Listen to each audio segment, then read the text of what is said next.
মা আমি ওর বিয়ে না, উল্টাপাল্টা ট্যাগ লাগাবা না। আই না না না না আরে না, ওর সাথে আমার কথা আছে। কি কথা? আমার সামনে বলো। আমি তোমাকে নিয়ে এক জায়গায় যেতে চাইছি স্যার। কোথায়? ওর ননার কাছে।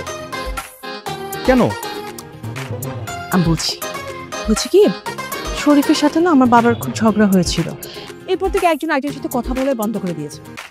আমার বাবা অবশ্য চাচ্ছিল যে শরীফ ক্ষমা চাক, কিন্তু শরীফ কখনোই চায়নি। এখন শরীফের হার্টটা তো তোমার ভিতরে, মানে শরীফ তোমার ভিতরে বেঁচে আছে। তুমি যদি ক্ষমা চাও তাহলে শরীফের ক্ষমা চাওয়া হয়ে যাবে। প্লিজ না করুন, আমি বাবাকে কথা দিয়েছি। অসম্ভব। বাবা যখন জীবিত ছিল তখনই ক্ষমা চায়নি, আর এখন মরে যাওয়ার পরে ক্ষমা যাবে? আমি এটা জীবিত থাকতে কখনো হতে দিব না। জিসান তুমি নামো। জিসান যাবে। জিসান যাবে না। জিসান যাবে। জিসান যাবে না। জিসান যাবে যাবে যাবে। জিসান যাবে না। জিসান যাবে। প্লিজ আমাকে বলতে দাও, আমি তোমার মায়ের পক্ষে, আমি সাথে যাব। জিসান তুমি যাবে না, আমি বলছি। দেখো, একজন বৃদ্ধ মানুষকে সরি তো বলতে হবে। আসলে আমি ভিতর থেকে ফিল করছি যে আমার ওনাকে সরি বলাটা উচিত, বা আমার ভিতর থেকে আসতেছে যে আমি ওনাকে সরিটা বলতে চাই। সো প্লিজ তুমি কোনো বাধা দিও না। মানা টান দেন। জিসান না, মা না, ওদের একা ছাড়া যাবে না, আমাকেও সাথে যেতে হবে। আই খালি এদিকে এসো। আপনি আমার দিকে এভাবে করে তাকিয়ে আছেন কেন? জানো, নিতুর সাথে যে আমার ঝগড়া হলো, তুমি কি সুন্দর আমার পক্ষ নিলে। শরীফ কখনোই আমার পক্ষ নিত না। যখন নিতুর সাথে আমার কোনো বিষয় নিয়ে আর্গুমেন্ট হতো, সবসময় নিতু কি করতো, ওর বাবার পক্ষ নিত। ওর বাবা নিতুকে খুব ভালোবাসত। এই প্রথম কি আমার পক্ষ নিয়েছে। I am so impressed Jisan. আমি তোমার হাত দেখতে পারি? কেন হাত ধরবে কেন? তুমি যাচ্ছ না আমার সাথে দেখা করতে, তুমি হাত ধরবে কেন?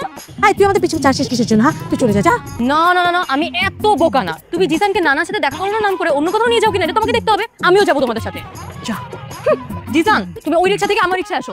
না, জিসান কোথাও যাবে না। জিসান আমার সাথেই থাকবে, বাস। এই যে জিসান আসবা কি না?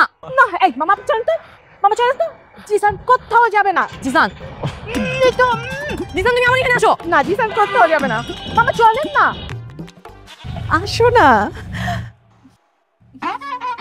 আসো তো, বসো।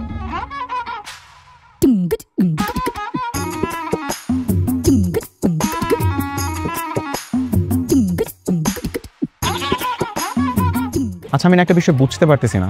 আপনি বললেন আপনার বাবার সাথে দেখা করতে নিয়ে যাবেন, আমরা রেস্টুরেন্টে কেন? বাবা আসলে এই সময় রেস্টুরেন্টে থাকে। অ্যাকচুয়ালি এই রেস্টুরেন্টটা আমার বাবার। ও, আমার বাবা কিন্তু খুব রাগী। হ্যাঁ, তুমি যখন ক্ষমা চাইবে না, একটু নরম। হ্যাঁ, বাবা যদি রাগ করে কথা বলে, প্লিজ তুমি রাগ করে কথা বলো না। ঠিক আছে, কিন্তু ওই মানুষটা কোথায়? আছে বাবা।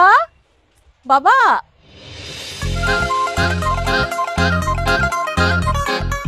এসো, আসছি। আও বাবা। আসসালামু আলাইকুম। সালামে জবাব দিল না কেন? না না, কেউ সালাম দিলে না তার উত্তর দিতে হয়। এত অহংকার কিসে তোমার? তুই জানিস না তোর বাবার সাথে আমি কথা বলি না? বাবা, উনি তো আপনার কাছে ক্ষমা চাইতে আসছেন, প্লিজ রাগ করে থেকেন না। হ্যাঁ না ভাই, আমি আপনার কাছে। তোফা আস্তাগফিরুল্লাহ, কি বলছো তুমি? হ্যাঁ, উনি তোমার শ্বশুর হয়। তুমি শরীফের হয়ে ক্ষমা চাইতে আসছো না, তাই না? কিন্তু আমি না আসলে একটা বিষয় কোনোভাবে বুঝতে পারতেছি না। এই যে লোকটা আমার সামনে এরকম মুখ নিয়ে কেন বসে আছে?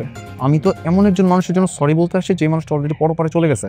কোথায় এই বেটা অনুশোচনা করা উচিত, সেখানে এই বেটা আমার সাথে ভাব নিতেছে। সমস্যা কি বেটা? তুমি জানো তোমার জন্য আমি 10 বছর জেল কেটেছি। ক্ষমা এত সহজ? আমার জন্য 10 বছর জেল? না, তোমার জন্য না, শরীফের জন্য। ওয়েট, এখানে কাহিনীটা কি?